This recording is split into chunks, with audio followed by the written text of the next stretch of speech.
Assalamualaikum warahmatullahi wabarakatuh. Selamat pagi anak-anak. Berjumpa lagi dengan Pak Wahab.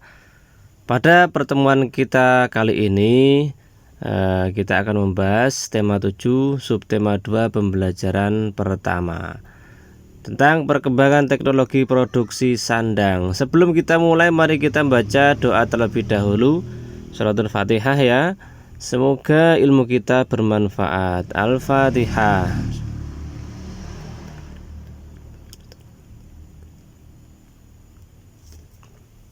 Baik anak-anak, silakan dibuka bukunya sambil melihat video dan membuka bukunya ya.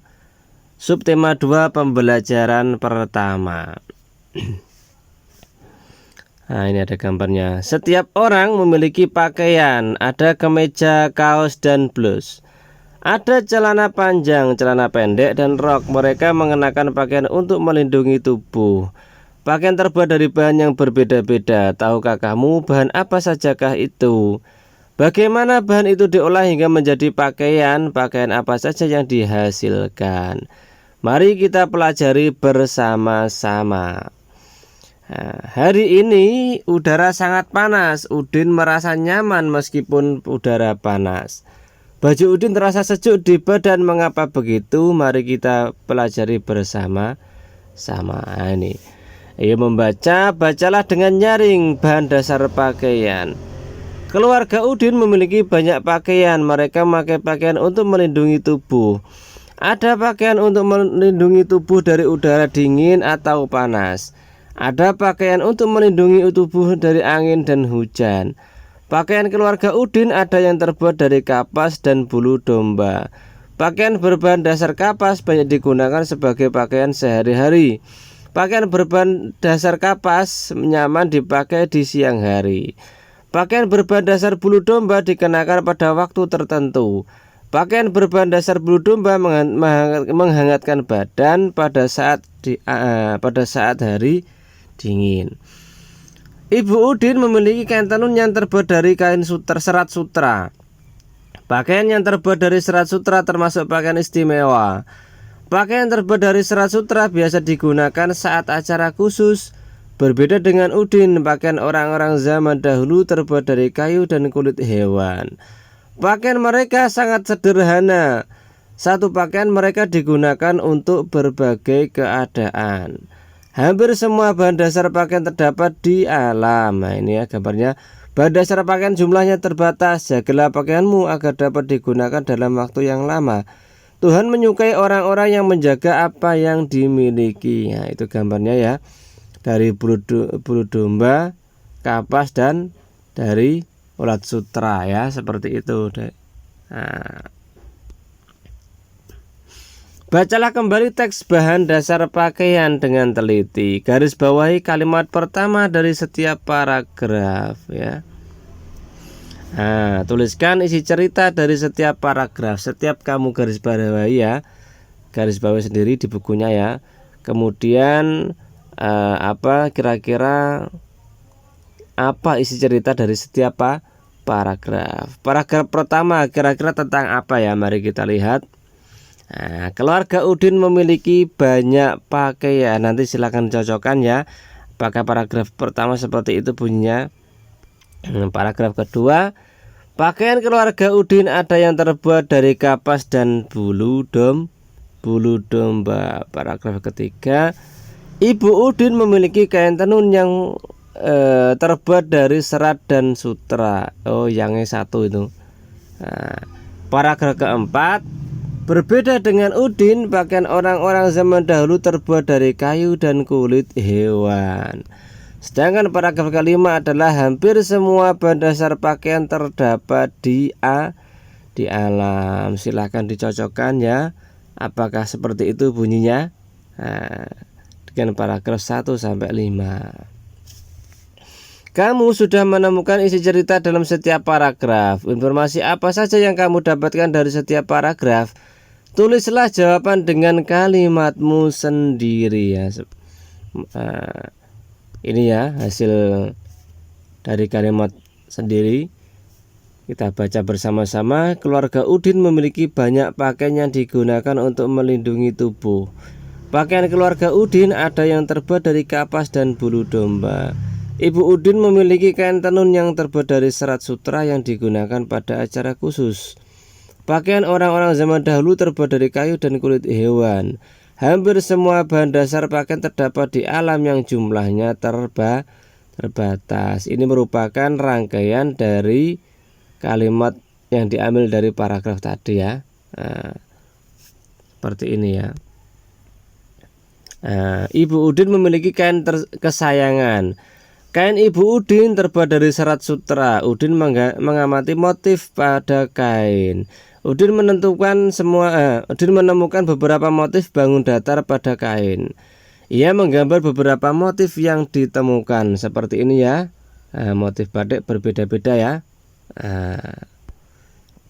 Kemudian Udin menggambar salah satu bentuk bangun datar di atas kertas. Udin menggunting kertas mengikuti bentuk bangun datar. Lalu Udin melipat kertas hingga sama besar dan saling menutupi. Seperti ini gambarnya ya. Itu ya. Kertas persegi ditekuk, persegi panjang juga ditekuk menjadi beberapa bagian, 2 bagian atau berapa itu ya. Bentuk-bentuk yang dapat menutupi semua bagian kertas dengan tepat saat dilipat disebut bentuk yang memiliki simetri lipat. Bentuknya sama, saling menutupi, itu namanya simetri lipat. Cara menemukan simetri lipat. Simetri lipat dapat ditemukan melalui percobaan. Simetri lipat juga dapat ditemukan dengan membuat sumbu simetri, yaitu garis yang membagi dua bangun datar dan saling menutupi. Mari kita membuat sumbu simetri bangun persegi panjang. 1. Sediakan kertas berbentuk persegi panjang. 2. Lipatlah menjadi 2 bagian yang sama. 3. Lalu buka lipatan kertas. 4. Buatlah garis pada bekas lipatan. Apa nama garis yang membagi persegi panjang menjadi 2 bagian yang sama? Amati bagian berikut ini ya. Ini ada gambar persegi panjang. Ada yang parah itu tulisannya dilipat ya. Dilipatnya menjadi seperti itu, menjadi persegi saling menutupi dengan tepat. Kemudian dibuka, munculnya garis tengah ya. Bagian tengah itu kalau sudah muncul silakan digaris ya. Garis yang sama dan saling menutupi itu dinamakan apa? Simetri lipat ya. Tengah-tengah garis, kemudian bagian yang sama saling menutupi, itu dinamakan. Terus kemudian ada muncul sebuah garis seperti ini, dinamakan simetri lipat. Kemudian yang kedua ada persegi panjang lagi dilipat.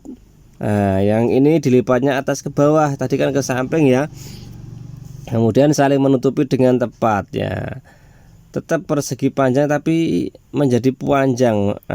Bentuknya agak kecil ya, panjang. Dibuka kemudian seperti itu garisnya ke samping ya. Simetri lipat. Kalau tadi kan bentuk bagian yang kanan dan kiri itu membentuk persegi. Kalau ini enggak. Kalau ini bagian atas bawah itu sama-sama panjang. Dilipatnya berbeda. Kemudian gambar ketiga ada persegi panjang lagi dilipat. Apakah saling menutupi dengan tepat? Jawabannya apa? Tidak. Coba perhatikan gambarnya itu ya. Dilipat ke samping ya, tetapi tidak saling menutupi. Apakah ini simetri lipat? Jawabannya adalah tidak. Kenapa? Karena bentuknya tidak saling menutupi ya, tidak rata itu. Maka dari itu bukan dinamakan dengan simetri lipat. Kalau yang persegi panjangnya atas tadi ya, 2 tadi ya, itu saling bagiannya saling menutupi, maka garisnya disebut simetri lipat. Nah, lanjut.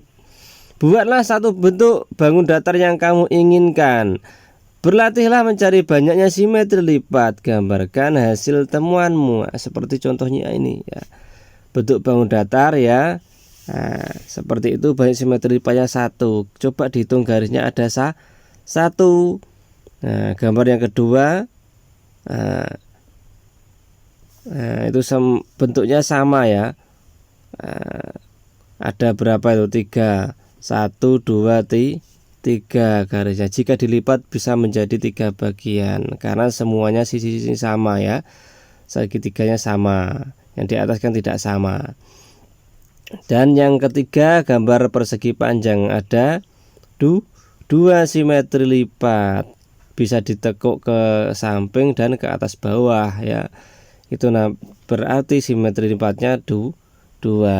Kemudian gambar keempat ada persegi. Nah, persegi ini lebih banyak ini simetri lipatnya karena bisa ditekuk ke atas, ke samping ya. Sampingnya ada 2, atas bawah ya.